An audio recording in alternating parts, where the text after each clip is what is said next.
नहमदुहु व नुसल्ली व नुसल्लिमु अला रसूलिहिल करीम। अस्सलामु अलैकुम व रहमतुल्लाहि व बरकातुहू। मा काना मुहम्मदुन अबा अहदिम मिर रिजालिकुम वलाकिन रसूलुल्लाहि व खातमन नबिय्यीन। अल्लाह तबारक व तआला ने अपने प्यारे महबूब मोहम्मद मुस्तफ़ा सल्लल्लाहु तआला अलैहि वसल्लम को सबसे आखिरी नबी बनाकर भेजा है कि आपके बाद अब कोई नया नबी नहीं होगा। ये मुसलमानों का बुनियादी अक़ीदा है और जो भी इस अक़ीदे से ज़रा बराबर भी इन्हिराफ करेगा, चाहे वो किसी को ज़िल्ली नबी माने, बुरूज़ी नबी माने, उम्मती नबी माने, किसी तरह से भी किसी नए नबी को तस्लीम करेगा, वो शख्स दायरा इस्लाम से खारिज हो जाएगा और उस पर मुर्तद का हुक्म लागू होगा। तो मुसलमानों का बुनियादी अक़ीदा है ख़त्म नबूवत। इस तरह के जो बुनियादी अक़ायद हैं उनमें ज़रा बराबर भी किसी की दस्त दराज़ी, किसी के गलत फ़ैसले की वजह से आवाम में और मुसलमानों में जो इश्तियाल आता है वो किसी से भी ढका छुपा नहीं है। गुज़िश्ता अय्याम में मुबारक सानी नामी कादियानी के हवाले से हमारी मुअज़्ज़ज़ अदालत यानी सुप्रीम कोर्ट ने एक फ़ैसला जारी किया, जिसकी एक पहले जजमेंट जो है वो भी ये आपके सामने स्क्रीन पर शो हो रही है और उसकी जो नज़र सानी थी वो भी आपके सामने ये स्क्रीन पर शो हो रही है। अब इसके हवाले से मैं पसे मंज़र अर्ज कर देता हूँ कि इसका पसे मंज़र क्या था, फिर उसके बाद पहली जजमेंट के अंदर क्या कमी बेशी थी और दूसरी जजमेंट के अंदर क्या शरई ख़राबियाँ हैं और आइनी और कानूनी क्या ख़राबियाँ हैं, उनके ऊपर भी हम इंशाअल्लाह गुफ्तगू करेंगे। इस मुबारक सानी केस का पसे मंज़र ये है, वो पसे मंज़र आपको ये जो रिव्यू था यानी नज़र सानी वाला जो फैसला था उसके सफ़ा नंबर 6 के पैराग्राफ नंबर 6 में भी ये जो है आप पढ़ सकते हैं कि मुबारक सानी जो कादियानी था इसने जो एक तफसीर है, तफसीर सगीर, वो लोगों के अंदर तकसीम की और ये जो वाक़या था ये 2019 का था। तो उस पर FIR काटी गई तो उसके अंदर पंजाब एक्ट की दफ़ा 7 का उस पर इतलाक़ किया गया और ये जो दफ़ा 7 है इसका इतलाक़ किस पर होता है वो भी आगे लिखा हुआ है कि ये मुसन्निफ़, ताबे यानी तबा करने वाला या नाशिर और रिकॉर्ड तैयार करने वाले शख्स के ऊपर ये 2019 के अंदर तो इस कानून के अंदर ये अफराद आते थे। एक मुसन्निफ़ आता था, दूसरा जो पब्लिशर है, जो छापने वाला है वो आता है और रिकॉर्ड बनाने वाला, ये 3 अफराद जो हैं वो इस दफ़ा नंबर 7 के तहत आते थे। फिर इस दफ़ा की तरमीम जो है 2021 के अंदर हुई और उसके अंदर उस शख्स को भी शामिल किया गया जो इसको आगे बांटेगा, तकसीम करेगा। तो अब जो मुबारक सानी नामी कादियानी था इसने चूंकि ये 2019 के अंदर ये जुर्म किया था, जबकि जब जुर्म उसने किया उस वक्त इस दफ़ा के अंदर इस बंदे का शामिल होना ये वाज़े नहीं था, उसके अंदर ये शिक मौजूद नहीं थी। तो जब 2021 आया तो उसमें इस दफ़ा के अंदर तरमीम करके उस शख्स को भी दाखिल किया गया जो इसको तकसीम करता है। तो अब इस एतबार से केस हुआ कि जो मुबारक सानी नामी कादियानी है इसको इस दफ़ा नंबर 7 के तहत लाकर चूंकि इसने तकसीम की है तो इस जुर्म के तहत इसको सज़ा दी जाए। तो इस पर जजेस ने जो है वो ये कहा कि पहली बात है कि ये मुबारक सानी नामी जो कादियानी है ये ना तो मुसन्निफ़ है, ना ये ताबे नाशिर है, ना ये रिकॉर्ड जमा करने वाला है, बल्कि इसकी एक चौथी हैसियत है और वो है तकसीम करने वाला। और ये जो तकसीम करने वाले पर जुर्म आयद किया गया है और इस चीज़ को जुर्म करार दिया गया है कि इस तरह की जो किताब जो इस्लामी नज़रियात और इस्लामी अकायद से मुतसादिम होगी, कुरान और हदीस से मुतसादिम होगी, इस तरह की किताब जो है वो तकसीम करना भी अब जुर्म हो गया है। ये 2021 में इस कानून का ये वाला हिस्सा बना और अब जो है वो उन जजेस ने कहा कि चूंकि अब इसने 2019 में ये फेल किया था और कानून 2021 में बन रहा है तो ये कैसे हो सकता है कि हम 2021 वाले तरमीमी कानून को लेकर उसके 2019 वाले पर फैसला दे दें कि इसने जुर्म किया है। तो इस तरह जो है ये सारी गुफ्तगू चली और इसके ऊपर जजेस ने जो है वो अपना फैसला दिया। तो यहाँ तक अगर बात रहती तो ये चलें कुछ समझ में आ रही है बात कि कानून बना ही बाद में है तो इसको पहले कैसे सज़ा दी जा सकती है। शरन अभी इसके ऊपर गुफ्तगू नहीं कर रहे, कानूनन इसके ऊपर हम गुफ्तगू कर रहे हैं कि ये कानूनी एतबार से एक बात समझ में आ रही है।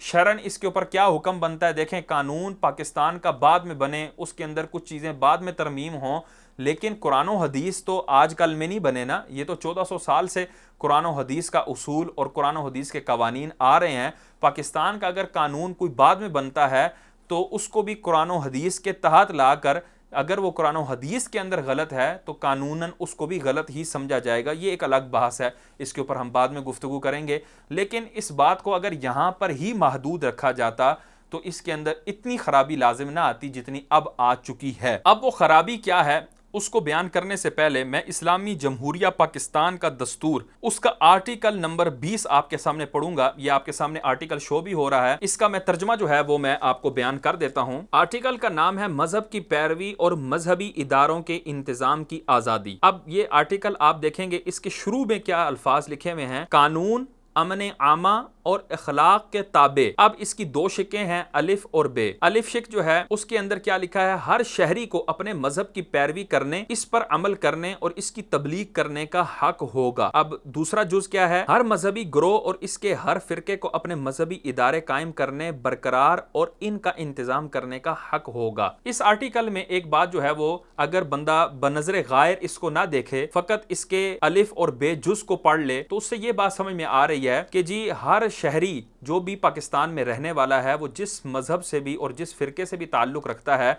वो अपने मजहब और फिरके की इशाअत कर सकता है, उसकी तबलीग कर सकता है और अपने मजहबी और फिरके के जो इदारे हैं उनको कायम करके उनका इंतजाम और इंसराम भी कर सकता है। अगर इसको बारीक बीनी से ना देखा जाए तो फकत इतनी बात समझ में आ रही है, लेकिन मैंने आपको तवज्जो दिलाई थी कि आर्टिकल जब शुरू होता है तो उसके शुरू के जो अल्फाज हैं, कानून, अमन आमा और अखलाक के ताबे, यानी ये जितनी भी चीज़ें हैं कि जितने भी मज़ाहिब हैं या जितने फ़िरके हैं वो अपने मज़हब की, अपने फ़िरके की तबलीग कर सकते हैं, इदारे कायम कर सकते हैं, तो ये सब कानून के तहत होगा,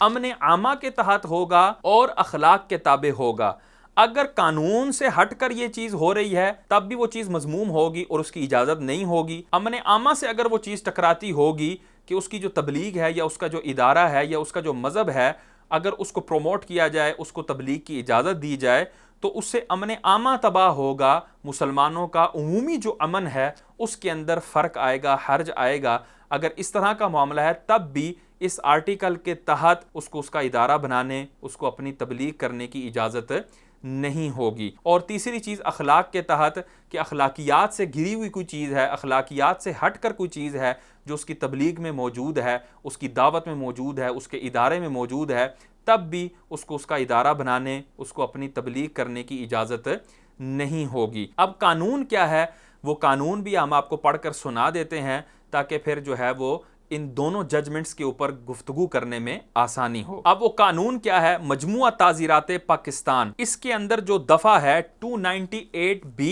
और 298C। दफा 298B बाज मुकद्दस शख्सियात और मकामात के लिए मखसूस अलकाब, औसाफ या खिताबात वगैरह का नाजायज इस्तेमाल, ये इस दफा का एक नाम है। अब इसके तहत इन्होंने दो शिकें रखी हैं, नंबर 1 और आगे जाके नंबर 2। नंबर 1 पहले पढ़ता हूं, उसके तहत इन्होंने A, B, C और D के साथ जो है इन्होंने मजीद इसकी वजाहत की हुई है। नंबर 1 क्या है, कादियानी ग्रुप या लाहौरी ग्रुप जो खुद को अहमदी या किसी और नाम से मौसूम करते हैं का कोई शख्स जो अल्फाज ख्वा जुबानी हो या तहरीरी या देखे जा सकने वाले नकूश के जरिए। अब वो जुजियात A, B, C और D मुलाहिजा करें, मैं इनको 1, 2, 3 करके 1, 2, 3 करके बयान कर देता हूँ। नंबर 1, रसूल पाक हजरत मोहम्मद सल्लल्लाहु अलैहि वसल्लम के किसी खलीफा या सहाबी के सिवा किसी और शख्स को अमीरुल मोमिनीन, खलीफतुल मुस्लिमीन, सहाबी या रदी अल्लाहु अन्हु के तौर पर मंसूब करे या पुकारे, ये भी जुर्म होगा, इसकी भी इजाजत नहीं है। नंबर 2, हजरत मोहम्मद सल्लल्लाहु अलैहि वसल्लम के किसी जोजा के सिवा किसी शख्सियत को उम्मुल मोमिनीन के तौर पर मंसूब करे या पुकारे। नंबर 3, हजरत मोहम्मद सल्लल्लाहु अलैहि वसल्लम के खानदान के अफराद अहले बैत के सिवा किसी और शख्सियत को अहले बैत के अल्फाज से हवाला देता या खिताब करता है। नंबर 4, अपनी इबादतगाह को मस्जिद के तौर पर मंसूब करे या मौसूम करे या पुकारे, इसे किसी एक किस्म की सजाए कैद इतनी मुद्दत के लिए दी जाएगी जो 3 साल तक की हो सकती है और वो जुर्माने की सजा का भी मुस्तौजिब होगा। अब इस दफा की शिक नंबर 2 जो है वो देखें, कादियानी ग्रुप या लाहौरी ग्रुप जो खुद को अहमदी या किसी और नाम से मौसूम करते हैं का कोई शख्स जो अल्फाज ख्वा जुबानी हो या तहरीरी या देखे जा सकने वाले नकूश के जरिए अपने मजहब में इबादत के लिए पुकारने के तरीके या सूरत को अजान के तौर पर मंसूब करे या इस तरह अजान पढ़ता है जिस तरह मुसलमान देते हैं, इसे किसी एक किस्म की सजाए कैद इतनी मुद्दत के लिए दी जाएगी जो 3 साल तक की हो सकती है और वो जुर्माने की सजा का भी मुस्तौजिब होगा। इन शॉर्ट, जो मुसलमानों की इस्तिलाहात हैं, जो मुसलमानों के अंदर ख़ास हैं और मुसलमान उससे जब वो इस्तिलाहात बोलते हैं तो सामने वाला उनको मुसलमान कंसीडर करता है, उनको मुसलमान समझता है, इस तरह की कोई भी इस्तिलाहात वो इस्तेमाल नहीं कर सकते। अब जो है 298C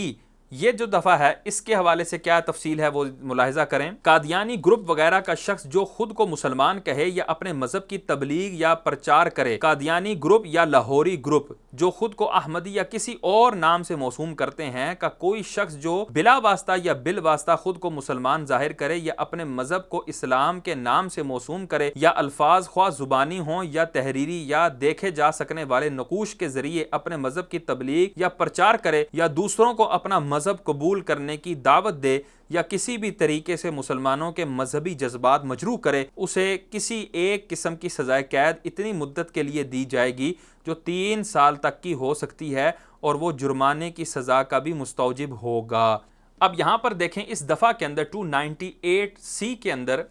कादियानियों को दीगर फ़िरक़ों और दीगर मज़ाहिब से बिल्कुल अलहदा करके एक अलग से उनके लिए कानून ये वज़ा कर दिया गया कि वो अपने मज़हब का प्रचार नहीं कर सकते, अपने मज़हब की तबलीग नहीं कर सकते। अब इस दफ़ा के अंदर आप इसको बगौर पढ़ लें, कहीं भी एलानिया या खुफिया तौर पर किसी तौर पर भी कानून ने उनको इजाज़त नहीं दी। मुतलक है, कोई इसके अंदर कैद नहीं है जिससे ये पता लगता है एलानिया भी मना है और खुफिया भी मना है। तो अब आप इस तरफ आएँ, जो पहली जजमेंट दी गई, पहला फैसला जारी किया गया सुप्रीम कोर्ट की तरफ से, जिसमें 2 जो है वो जस्टिस थे, काजी फाइज ईसा और मुसर्रत हिलाली। इन्होंने 6 फरवरी 2024 को ये फैसला जो है वो जारी किया और इसके अंदर उन्होंने मुबारक सानी को, जो उसने 2019 में ये फेल किया था और बाद में उस जुर्म को, जुर्म कब साबित किया गया, 2021 की तरमीम के अंदर जो है उसको जुर्म करार दिया गया। उसके अंदर जब ये गुफ्तगू कर रहे थे तो आप इसका पैराग्राफ नंबर 9 जो है, जब वो आप पढ़ेंगे तो आपको ये पता लगेगा कि इन्होंने इस पैराग्राफ नंबर 9 के अंदर आर्टिकल नंबर 20 को अधूरा जो है वो बयान किया। तो इस पर इनको नजर सानी का कहा गया कि ये जो आर्टिकल नंबर 20 आपने लिखा है ये अधूरा आपने बयान किया है, कादियानियों के ऊपर इसका इतलाक नहीं होता। अगर इस आर्टिकल को मुकम्मल पढ़ा जाए तो ये कादियानियों के ऊपर किसी तरह भी इसका इंप्लीमेंट नहीं होता। क्यों? क्योंकि आर्टिकल नंबर 20 के अंदर वाज़े तौर पर हमने आपको ये शिक दिखाई है कि उसके अंदर शुरू में ही लिखा हुआ है कि कानून के तहत होगा, अमन आमा के तहत होगा और अखलाक के तहत होगा। तो चूंकि ये कानून के तहत ही नहीं है, और इस पर कानून क्या था, 298B और 298C, वो भी मैंने आपको पढ़ के सुनाया, उसके तहत भी ये वाज़े पता लग रहा था कि जो जितने भी मज़ाहिब हैं जो पाकिस्तान के शहरी हैं और जितने भी फ़िरक़े हैं, कादियानियों का हुक्म उन सब से जुदा गाना है, उन सब से अलग है। वो एक अलग जो है वो सफ़ में खड़े हैं, इनको अपने मज़हब की प्रचार की बिल्कुल इजाज़त नहीं है। तो उसकी वजह एक और ये भी है कि उससे अमन आमा जो है मुसलमानों का वो तल्फ हो रहा है। बिल्कुल ये आपके सामने ये कोई ढकी छुपी बात नहीं है। तो इस पर इनको कहा गया कि ये आर्टिकल नंबर 20 जो है ये आपने मुकम्मल पूरा नहीं पढ़कर सुनाया, इसको आपने मुकम्मल कोड नहीं किया। तो इस पर यह नज़र सानी जो है ये 27 सफ़ों की ये जारी की गई और इसके अंदर फिर जज साहब ने इस बात का एतराफ़ किया कि आप लोग बिल्कुल ठीक कह रहे हैं। मैंने आर्टिकल नंबर 20 जो पढ़ा उसके अंदर ये जो शिक थी कानून के तहत, अमन आमा के तहत और अखलाक के तहत, इसको मैंने सामईन की जहानत पर छोड़ दिया था कि वो खुद ही समझ जाएंगे। लेकिन उसके बाद इन्होंने अपनी इसी नजर सानी वाली जो जजमेंट है, फैसला है, इसके सफ़ा नंबर 23 के ऊपर 42 नंबर पैराग्राफ है, वो ज़रा मुलाहिजा करें। आइनी और कानूनी दफ़ात और अदालती नज़ायर की इस तफसील से साबित हुआ कि अहमदियों के दोनों ग्रोहों को गैर मुस्लिम करार देने के बाद इन्हें आइन और कानून के मुताबिक अपने मजहब पर अमल पैरा होने और इसके इजहार और इसकी तबलीग का हक इस शर्त के साथ हासिल है कि वो अवामी सतह पर मुसलमानों की दीनी इस्तिलाहात इस्तेमाल नहीं करेंगे, ना ही अवामी सतह पर खुद को मुसलमानों के तौर पर पेश करेंगे। ताहम अपने घरों, इबादत गाहों और अपने निजी मखसूस इदारों के अंदर इन्हें कानून के तहत मुकर्रर करदा माकूल क़ुयूद के अंदर घर की खलवत का हक हासिल है। अब यहाँ देखें, इस पैराग्राफ में जज साहब ने कादियानियों को निजी महाफिल के अंदर तबलीग की इजाज़त दे दी है कि वो अपनी निजी महाफिल में, अवामी सतह पर नहीं, निजी महाफिल में वो अपने आप को गोया के मुसलमान भी कह सकते हैं, क्योंकि इन्होंने कहा है कि अवामी सतह पर अपने आप को मुसलमान या मुसलमानों की इस्तिलाहात इस्तेमाल नहीं कर सकते। इसका मतलब है कि वो अंदर अपनी निजी महाफिल में अपने आप को मुसलमान भी कह सकते हैं और अपनी तबलीग वाले मामलात भी कर सकते हैं। अब कादियानी क्या करेंगे जी, मुसलमानों को जमा करेंगे, मुसलमानों को किसी तरह भी लालच दे के आम आवाम को वो वर्गला कर अवामी सतह पर नहीं करेंगे, उनको अपने जो है ना इदारों के अंदर ले आएंगे, अपनी इबादतगाहों के अंदर, अपने घरों के अंदर और निजी जो उनकी दरसगाहें हैं उनके अंदर ले आएंगे और लाकर उनको जो है वो इस्लाम के ख़िलाफ़ और ख़त्म नबूवत के ख़िलाफ़ जो है वो माअज़ल्लाह उनको तबलीग करेंगे और वो तबलीग सुनेंगे। फिर उसके असरात कहाँ से कहाँ फैलेंगे ये हर ज़ी शऊर समझ सकता है। और इसी वजह से उलमा में और आवाम के अंदर जो इस वक्त इश्तियाल नज़र आ रहा है और जो गम व गुस्सा की एक लहर नज़र आ रही है वो बिल्कुल जो है वो दुरुस्त है अपनी जगह पर। क्यों? क्योंकि उनको ये नताइज नज़र आ रहे हैं कि इसके कितने भयानक नताइज निकलेंगे। लेकिन मैंने आपको ये अर्ज़ किया कि अगर पाकिस्तान के आर्टिकल नंबर 20 को देखा जाए तो उसमें जो कानून की शिक थी, फिर उस कानून को हमने 298C और 298B उसको देखा जाए तो कादियानियों को ना तो सरेआम इस तरह के मामलात की इजाजत है ना खुफिया तौर पर, क्योंकि 298B और 298C के अंदर कहीं भी इन दफात के अंदर ये सराहत है ही नहीं कि ये एलानिया के लिए है या खुफिया के लिए है, बल्कि ये उमूमी तौर पर कादियानियों के ऊपर अप्लाई होगा। अब चाहे वो अवामी सतह पर इस तरह के मामलात करें या निजी सतह पर इस तरह के मामलात करें। और वैसे भी अगर अकलन देखा जाए जुर्म जुर्म ही होता है, चाहे वो छुप कर किया जाए चाहे वो एलानिया किया जाए, गुनाह गुनाह ही होता है, चाहे वो एलानिया किया जाए चाहे वो छुप कर किया जाए। इसीलिए गुनाह की दो किस्में की जाती हैं कि एक वो गुनाह है जो एलानिया है और एक वो गुनाह है जो पोशीदा है। तो इसी तरह जुर्म की भी दो किस्में होंगी कि एक वो जुर्म है कि जो एलानिया किया जा रहा है, एक वो जुर्म है जो खुफिया तौर पर किया जा रहा है, लेकिन उसके जुर्म होने में किसी को दो राय नहीं है। तो इस जजमेंट के अंदर इन्होंने अपने आप को मजीद बढ़ाते हुए इन्होंने कादियानियों को अंदरूने खाना तबलीग की इजाजत दे दी। और अगर आप इस पहली जजमेंट को देखें, यानी जब पहले जो है मुबारक सानी केस का जो पहला फैसला था सुप्रीम कोर्ट का, वो अगर आप देखें तो उसके अंदर जज साहब ने कुरान पाक की एक आया मुबारका कोट की है, ला इकराह फिद्दीन कद तबय्यन रुश्दु मिनल गय्य। तो ये आखिर तक ये आया मुबारका कोट की, तो इससे ये साबित करने की कोशिश की कि किसी के ऊपर कोई जोर ज़बरदस्ती नहीं है, जबर नहीं है, इकराह नहीं है कि वो दीन इस्लाम को कबूल करे ही करे। और हुजूर सरवर कौनैन सल्लल्लाहु अलैहि वसल्लम को भी तबलीग करने का हुक्म हुआ है, अपना जो हक है उसको पहुँचाने का हुक्म दिया गया है। यहाँ से एक तासुर ये दिया जा रहा था गोया कि कादियानियों के ऊपर जो इतनी पाबंदियाँ लगाई गई हैं ये दुरुस्त नहीं हैं, ये इकराह में आ रहे हैं और कुरान तो इकराह की नफ़ी कर रहा है। हालांकि इस आया मुबारका का जो मतलब है वो जज साहब को बिल्कुल मालूम नहीं हो सका कि इसका मतलब क्या है। और ज़ाहिर बात है ये उनका मनसब भी नहीं है कि कुरान पाक की वो अपनी तरफ से तशरीह करें, उसकी तफसीर करें, तो ये उनका मनसब नहीं था। इनको चाहिए था कि ये उलमाए किराम से मदद लेते कि भाई ये जो ला इकराह फिद्दीन है इस आया मुबारका का मतलब क्या है। इस आया मुबारका का मतलब ये है कि एक बंदा जो काफिर है आप उसको ज़बरदस्ती जो है वो मुसलमान नहीं कर सकते। इसका ये हरगिज़ मतलब नहीं है कि जो मुसलमान है आप उसको अब काफिर होने से रोक नहीं सकते, ये हरगिज़ मतलब नहीं है। यहाँ से इन्होंने ये एक तासुर देने की कोशिश की है कि जो मुसलमान है वो भी अगर इर्तिदाद करता है, जिस तरह कादियानी जो हैं कि इन्होंने अपने आप को मुसलमान शो करके इन्होंने इर्तिदाद की तरफ कदम रखा, कुफर की तरफ कदम रखा, तो यहाँ पर ये किसी तरह से भी ये वो काफिर नहीं है कि जिनको हम इस्लाम की तरफ मजबूर कर रहे हैं, बल्कि ये अपने आप को मुसलमान शो कर रहे हैं और अब इर्तिदाद की तरफ जा रहे हैं। तो इस्लाम ऐसे मुसलमान को कि जो इर्तिदाद की तरफ जाए उसको रोकने का हुक्म देता है। और उसके हवाले से इस्लाम ने वाज़े तौर पर यह कहा है कि हाकिम जो है ऐसे शख्स को कि जो इर्तिदाद की तरफ जाए, मुर्तद हो जाए, उसको 3 दिन का टाइम दे और उसको कैद में रखे। ये करने के बाद अब वो इस्लाम को फिर भी नहीं मान रहा और अब अपने इर्तिदाद पर अड़ा हुआ है, तो अब हाकिम इस्लाम पर यह लाजिम है कि वो उसको सजाए मौत सुना दे। तो ये जो है वो हुक्म था कुरान पाक की इस आया मुबारका से, ला इकराह फिद्दीन, इससे जो है एक गलत मफहूम अखज़ करने की कोशिश की गई है। उसके बाद एक दूसरी आया मुबारका इन्होंने कोड की है कि अल्लाह तबारक व तआला कुरान मजीद में इरशाद फरमाता है, इन्ना नहनु नज़्ज़लना ज़िक्रा व इन्ना लहू लहाफ़िज़ून, कि बेशक ये जिक्र हमने ही नाजिल किया है और हम ही इसकी हिफाजत फरमाने वाले हैं। इससे क्या तासुर देने की कोशिश की है जज साहब ने? वो ये तासुर देने की कोशिश की है कि देखें जी, मुबारक सानी जो कादियानी था इसने अपनी तफसीर सगीर जो है इसने जो है वो लोगों के अंदर तकसीम की है। तो ये चूंकि कुरान की तफसीर है और कुरान को कोई बदल नहीं सकता,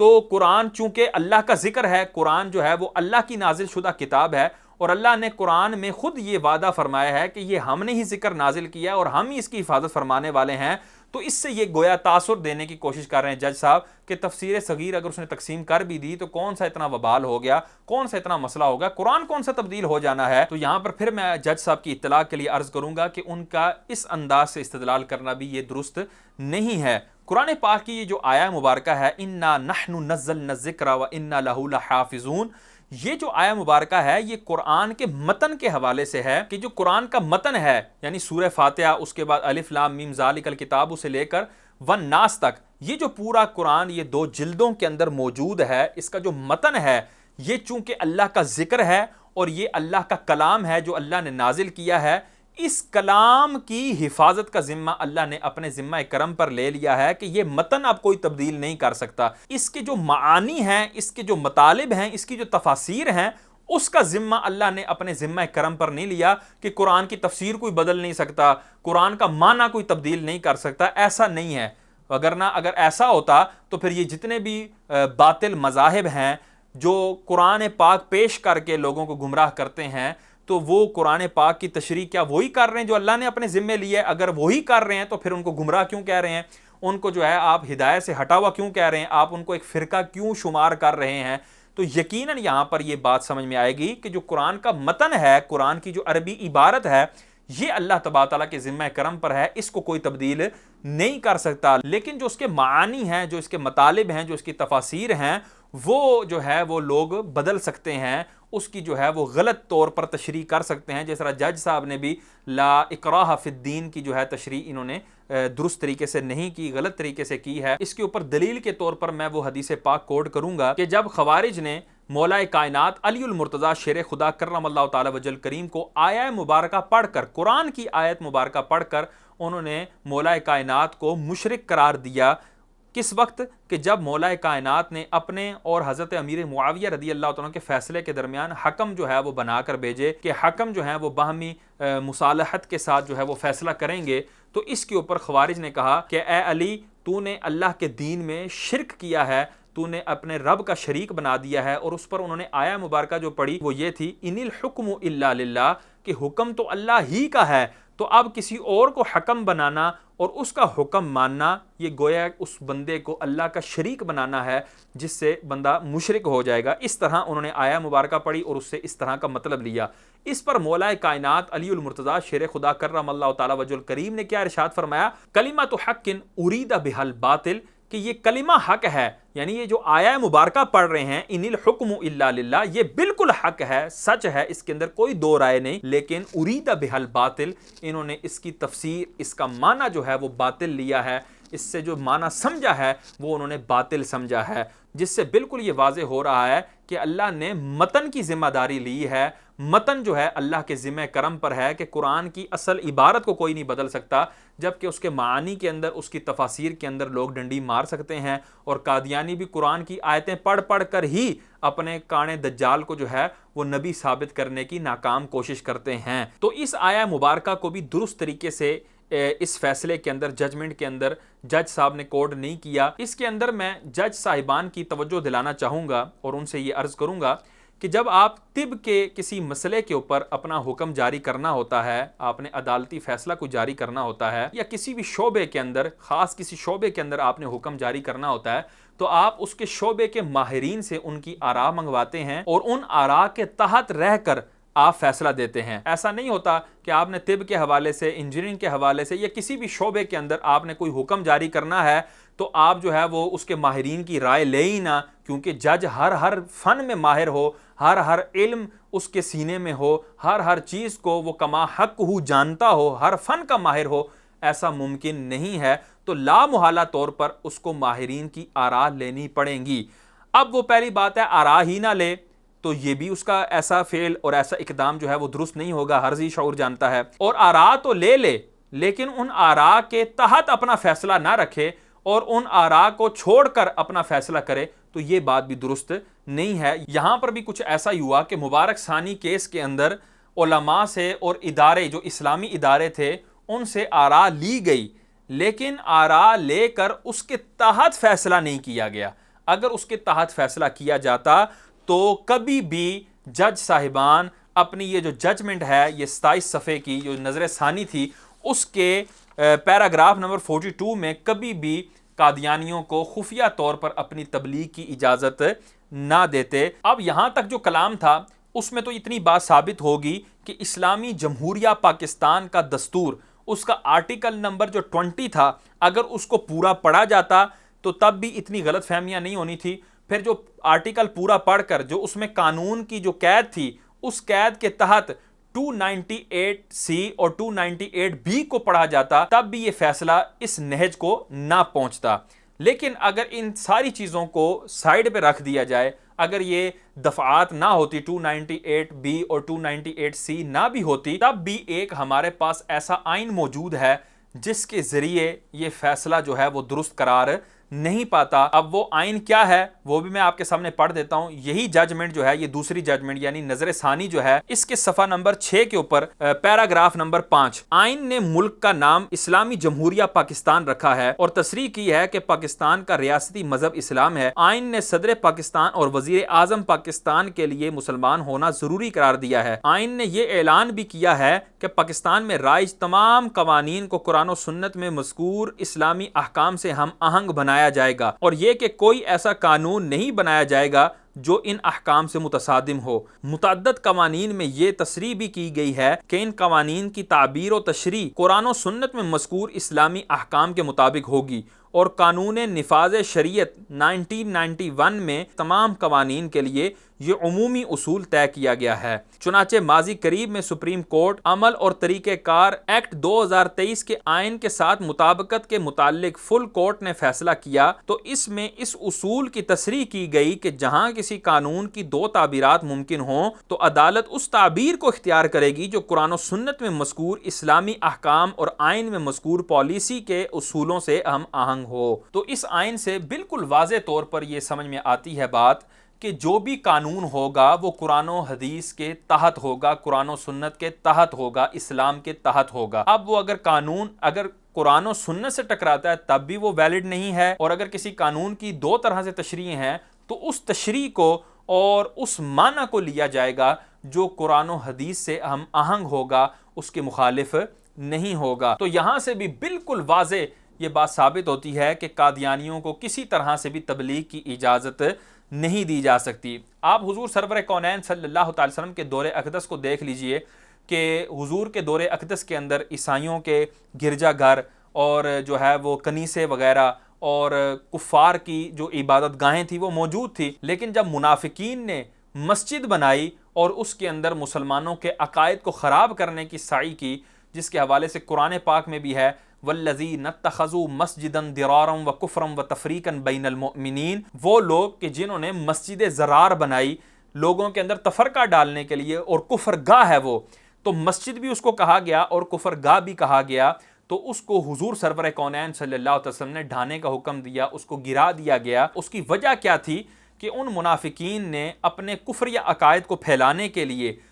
मुसलमानों की इबादत गाह का नाम जो है वो इस्तेमाल किया, उसको मस्जिद करार दिया, उसको कनीसा या गिरजाघर या बुतखाना इस तरह का कोई भी लेबल नहीं लगाया, बल्कि उसके ऊपर मस्जिद का लेबल लगा दिया। तो इस्लाम ने उस मस्जिद की लेबल वाली जो कुफरगाह थी उसको गिराने का हुक्म दे दिया। वहाँ पर यह नहीं कहा गया कि जी बुनियादी हकूक़ हैं, इनको जी लगे रहना देना चाहिए, जी ये मस्जिद के अंदर रह के तो तबलीग कर सकते हैं ना, ठीक है, बाहर नहीं कर सकते। तो उस मस्जिद को भी जो एक कुफरगाह थी, हकीकतन कुफरगाह थी और नाम की मस्जिद थी, तो उसको भी गिरा देने का हुक्म हुजूर सरवर कौनैन सल्लल्लाहु अलैहि वसल्लम ने फरमा दिया कि ये बिल्कुल इसकी शरन इजाज़त नहीं है। तो अब वो मस्जिद जो थी वो अंदरूनी मामला था, लेकिन अंदरूनी मामले की भी हुजूर सरवर कौनैन सल्लल्लाहु अलैहि वसल्लम ने इजाज़त नहीं दी कि अंदरूनी मामला जो है वो फ़कत कादियानियों तक महदूद नहीं रहेगा, वो फैलता फैलता मुसलमानों के दरमियान मुआशरे में एक बहुत बड़ी खराबी का बाइस बनेगा, जिससे कानून भी मना करता है और अमन आमा भी इसको मना करता है। तो यहाँ से साबित हुआ कि आइनी तौर पर, कानूनी तौर पर और शरई तौर पर, इस्लामी तौर पर, किसी तौर पर भी कादियानियों को एलानिया तो इजाज़त है ही नहीं, खुफिया भी उनको तबलीग करने की बिल्कुल इजाज़त नहीं है। तो अब ये दो सुप्रीम कोर्ट की जजमेंट्स थी, एक पहली जो है उन्होंने जारी की, उसके बाद उसको रिव्यू किया, उसको नज़र सानी के तौर पर किया, लेकिन उसके अंदर उन्होंने हुक्म को साबित रखा, बस इतनी बात को मान लिया कि जी ठीक है, वो जो हमने कुयूदात नहीं लगाई थी कानून की, अमन आमा की और अखलाकियात की, वो हम जो है इसके अंदर अब कैद लगा देते हैं। वो करके फिर उन्होंने उसके अंदर मज़ीद जो ख़राबी की वो भी हमने आपको बयान कर दी कि उन्होंने निजी तौर पर उनको इजाज़त दी थी तबलीग की, तो उसके ऊपर भी हमने गुफ्तगू कर दी है। अब ये जो जजमेंट है जो रिव्यू के तौर पर आई, पहले फैसले के रिव्यू में नज़र सानी में आई, अब इसको बदलने का क्या तरीका है, क्या ये हतमी है? ऐसा नहीं है, ये हतमी नहीं है, जबकि इसके मुखालिफ जो है इल्मी शख्सियात की आरा मौजूद हों। ऐसा नहीं है कि कुछ जज्बाती ग्रोह है जो कहता नहीं नहीं मार दो, गिरा दो, कत्ल कर दो, ऐसे कर दो, वैसे कर दो। ऐसा नहीं है, कोई जज्बाती ग्रोह नहीं है, बल्कि अहले इल्म हजरात जो कि शरीयत को जानते हैं और कानून को जानने वाले हैं, वो इस फैसले के खिलाफ खड़े हैं। तो ऐसा नहीं है कि ये बिल्कुल हतमी फैसला है और अब ये बदला नहीं जा सकता। इसको बदलने के दो तरीके हैं, दो तरीकों में से कोई एक तरीका इख्तियार कर लिया जाए। एक तरीका तो ये है कि सदर पाकिस्तान जो है वो अपना रेफरेंस भेजे सुप्रीम कोर्ट को कि इस फैसले को दोबारा से जो है वो देखा जाए, और जो उसके माहिरीन की आरा हैं, चूंकि ये शरई फैसला है, इस्लामी फैसला है, तो उसके माहिरीन की आरा को शामिल करके उनकी आरा का नतीजा निकाल कर इसका फैसला जो है वो किया जाए। जैसे कि जुल्फ़िकार अली भुट्टो के केस में हुआ कि हाई कोर्ट ने उसको सज़ा दी, फिर सुप्रीम कोर्ट में वो मसला चला तो उसमें भी सुप्रीम कोर्ट ने भी सज़ा दे दी, फिर सुप्रीम कोर्ट को रिव्यू का कहा गया तो उसने रिव्यू के अंदर भी उस सज़ा को बरकरार रखा। फिर जब 2011 के अंदर आसिफ अली जरदारी जो है वो सदर के तौर पर मुंतखब हुए तो उन्होंने अपना रेफरेंस भेजा, और उसका अभी रिसेंटली जो है वो फैसला आया। वो फैसला क्या है इसके ऊपर तो बाद में गुफ्तगू की जाएगी, वो फैसला क्या था क्या नहीं था। लेकिन देखें, रिव्यू को जो है वो तब्दील करने के लिए सदर का रेफरेंस जो है वो काम दिया। या दूसरा तरीका ये है कि पार्लियामेंट एक कमेटी तश्कील दे, वो कमेटी जो है इस रिव्यू को मज़ीद रिव्यू करे और एक जो है वो कानून, एक लॉ जो है वो उसको तश्कील दे दें कि कादियानियों को खुफिया तौर पर भी अपनी तबलीग करने की और निजी तौर पर निजी महाफिल में तबलीग करने की भी इजाज़त नहीं है। तो जब ये लॉ बन जाएगा तो ये जो जजमेंट है, ये रिव्यू वाली जजमेंट, इसकी जो है वो कोई हैसियत नहीं रहेगी। तो इन दो तरीकों में से किसी एक तरीके को इख्तियार करके ये जो नज़र सानी वाली जजमेंट है, ये जो नज़र सानी वाला फ़ैसला है, इसको ज़रूर ज़रूर तब्दील किया जाए, वगरना इससे अमन आमा जो है वो तल्फ होगा। अमन आमा में जो ख़राबियाँ लाजिम आएंगी वो हर ज़ी शऊर बेहतर जानता है कि किस अंदाज से जो है वो धरने होंगे या किस अंदाज से जो है वो अमन आमा तल्फ होगा। वो किसी से भी ढका छुपा नहीं है, क्योंकि ये फ़कत किसी एक ग्रोह की या किसी एक बंदे की जो है वो हक तलफ़ी नहीं है, ये तमाम मुसलमानों की हक तलफ़ी है, ये तमाम मुसलमानों के अकीदे को मजरूह करने वाली बात है। तो लिहाजा इस रिव्यू को ज़रूर ज़रूर जो है वो शरीयत के तरीके के मुताबिक कुरान और हदीस की रोशनी में जो है वो बदला जाए, और जो हुक्म कुरान और हदीस ने वाज़े किया है वही इन मुर्तद्दीन यानी कादियानियों पर लागू किया जाए। अल्लाह तबारक ताला से दुआ है, अल्लाह तबारक ताला हमें कुरान और हदीस पर अमल करने की तौफीक अता फरमाए। आमीन बिजाहिन नबी अमीन सल्लल्लाहु ताला अलैहि वसल्लम।